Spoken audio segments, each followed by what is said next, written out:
లైన్లో ఉన్నారు. సాంబశివ గౌడ్ గారు స్వాగతం.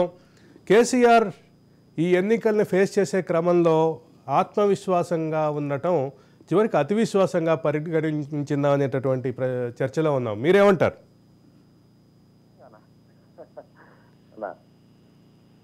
యా సాంబశివ గౌడ్ గారు వినిపిస్తుందా?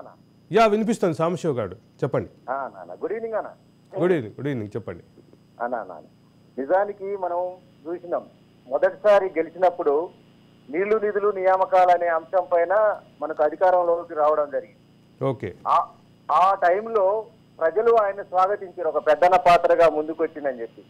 కానీ రెండోసారి గెలిచిన తర్వాత, రెండోసారి ఆయన అధికారంలోకి వచ్చిన తర్వాత తన కుటుంబం కోసమే టిఆర్ఎస్ పార్టీని కాస్త టిఆర్ఎస్ పార్టీని తన కుటుంబాన్ని కాపాడుకోవడం కోసమే టిఆర్ఎస్ గా మారింది అనేది ప్రజల్లోకి బలంగా వెళ్ళడం జరిగింది.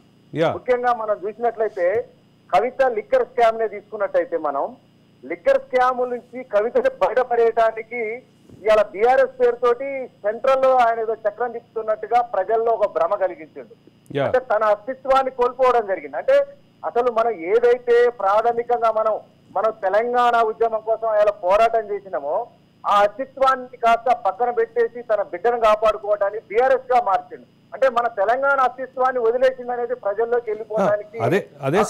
అదే సందర్భంలో సాంబశివ గౌడ్ అదే సందర్భంలో ఈ ప్రధానమైనటువంటి ఎన్నికల పోరులో ఆయన చాలా అతి విశ్వాసంగా ఉన్నట్టుగా కనిపించింది. మేము 80 స్థానాలు గెలుస్తాం, 100 స్థానాలు గెలుస్తాం అని మాట్లాడినటువంటి విషయం, 105 స్థానాలు కూడా గెలుస్తామని చెప్పిన పరిస్థితి చూసాం. ప్రధాన నాయకులు అంటే ప్రతిపక్షంలో ఉన్నటువంటి ప్రధాన నాయకులు కూడా ఓడిపోతారు, ఈసారి ఒక ల్యాండ్ స్లైడ్ విక్టరీ మాకు ఉంటుంది అని చెప్పి కేసీఆర్ కానీ కేటీఆర్ కానీ ఆ టీం మొత్తం వ్యక్తం చేసినట్టు అభిప్రాయాలు చూసాం. రెండోది, 3వ తారీఖు ఒక పక్క నుంచి ఫలితాలు వస్తుంటే కూడా కేటీఆర్ మాట్లాడిన ప్రెస్ మీట్ చూసాం. అంటే వీటన్నిటిలో కేసీఆర్ అండ్ టీం ఆత్మవిశ్వాసం ఆచరణలో అతి విశ్వాసంగా ఈ జరుగుతున్నటువంటి లోపాలని గమనించలేదా, దీన్ని అన్నింటినీ పక్కన పెట్టారా అనేది చర్చగా సాగుతోంది. నిజానికి మీరు ప్రగతి భవన్ వెళ్ళి చూసినట్లయితే, ప్రగతి భవన్ మనం వెళ్ళడానికి ఎవరికి కూడా అవకాశం లేకుండా కేసీఆర్ ప్రభుత్వ పాలనలో అదొక రాజ దర్బార్ లాగా ఒక 100 సంవత్సరాలకు సరిపోయే విధంగా వాళ్ళ కుటుంబం తప్ప ఇంకో కుటుంబం ఇక్కడికి రాదు, ఎవరు కూడా భవిష్యత్తులో పరిపాలించరు, ఇక మేము మాత్రమే పరిపాలిస్తామని ఒక అహంకార పూరితంగా కట్టుకున్న భవనంలా కనపడుతుంది మనకు ప్రగతి భవన్ చూస్తే. అంటే వాళ్ళ కల్వకుంట్ల కుటుంబమే ఈ రాష్ట్రాన్ని భవిష్యత్తులో కూడా పరిపాలిస్తారు అనేది వాళ్ళు ఒంటి నిండా పూనుకున్నట్టు మనకు కనపడుతుంది.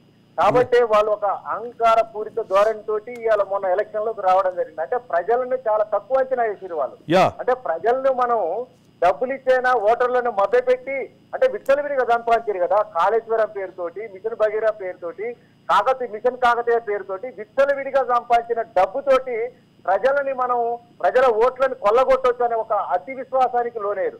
దాంతో పాటుగా ఎక్కడ కూడా ప్రజలను కలిసే ప్రయత్నం చేయలే. మనం చూసినాం, ప్రగతి భవన్ గేట్లు దాటి బయటకు వచ్చే పరిస్థితి లేని విధంగా, అంటే రాజదర్బారులో రాజుగారు ఉంటాడు, ఆ రాజదర్బారు ముందు కూడా పోయే పరిస్థితి లేని పరిస్థితిని మనం అదే సందర్భంలో సాంబశివ గౌడ్ అదే సందర్భంలో ఇంకొక ప్రధానమైన అంశం చర్చలోకి వస్తోంది. సిట్టింగ్ ఎమ్మెల్యేని మారిస్తే బాగుండేది అని కేటీఆర్ ఈ మధ్య వ్యాఖ్యానించారు. రాజకీయాల్ని క్లోజ్గా అబ్జర్వ్ చేస్తున్నటువంటి వాళ్ళు కూడా ఆ మాట అయితే బాగా విస్తృతంగా చెప్తున్నారు. దీన్ని ఎట్లా చూస్తారు మీరు? ఎగ్జాక్ట్లీ. ఇప్పుడు కొన్ని ప్రాంతాల్లో మాది ఉమ్మడి కూడా తీసుకున్నట్టయితే హుజూర్నగర్, కోలాడ కొన్ని ప్రాంతాల్లో ముందుగానే ఇక్కడ ఓటమి పాలవుతున్నారు బీఆర్ఎస్ నాయకులని కొన్ని ప్రాంతాల్లో చెప్పడం జరిగింది. ఎగ్జాంపుల్ మిర్యాల కూడా కొన్ని ప్రాంతాల్లో కూడా. అయినప్పటికీ కూడా అతి విశ్వాసంతో వాళ్ళని అభ్యర్థులుగా పెట్టడం జరిగింది. అంటే కొత్త వాళ్ళకి ఏమైనా అవకాశం ఇస్తే, సపోజ్ తుంగతుర్తి కావచ్చు, ఇంకా వీళ్ళ పైన బాగా వ్యతిరేకత ఉంది ప్రజల్లో ఉమ్మడి నల్గొండ తీసుకున్నప్పుడు. అలాంటి అలాంటి నియోజకవర్గాల్లో కూడా అభ్యర్థులను మార్చకపోవడం వల్ల కూడా కొంత జరిగి ఉండవచ్చు. ఏది ఏమైనప్పటికీ కూడా ప్రజల్లో సాంబశివ గౌడ్ మీరు ప్రస్తావన చేశారు కాబట్టి తుంగతుర్తికి సంబంధించినటువంటి ఒక విషయం చెప్పాలి. తుంగతుర్తిలో తనకు తాను అనామకుడుగా చెప్పుకున్నటువంటి అభ్యర్థి భారీగా మెజార్టీతో గెలిచాడు. అంటే అనుకోకుండా అనూహ్యంగా ఆయనకు టికెట్ వచ్చింది. ఆ టికెట్ వచ్చిన తర్వాత ఆయన భారీ మెజార్టీతో గెలిచారు.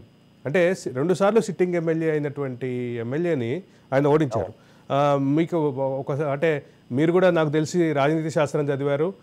కాబట్టి మనం ఒకవేళ ఒకసారి ఆ తుంగతుర్తి నియోజకవర్గానికి ఫీల్డ్ విజిట్కి వెళ్ళి అసలు దాన్ని ఒక కేస్ స్టడీగా తీసుకొని స్టడీ చేయాల్సినటువంటి అకాడమిక్ సబ్జెక్ట్ అది.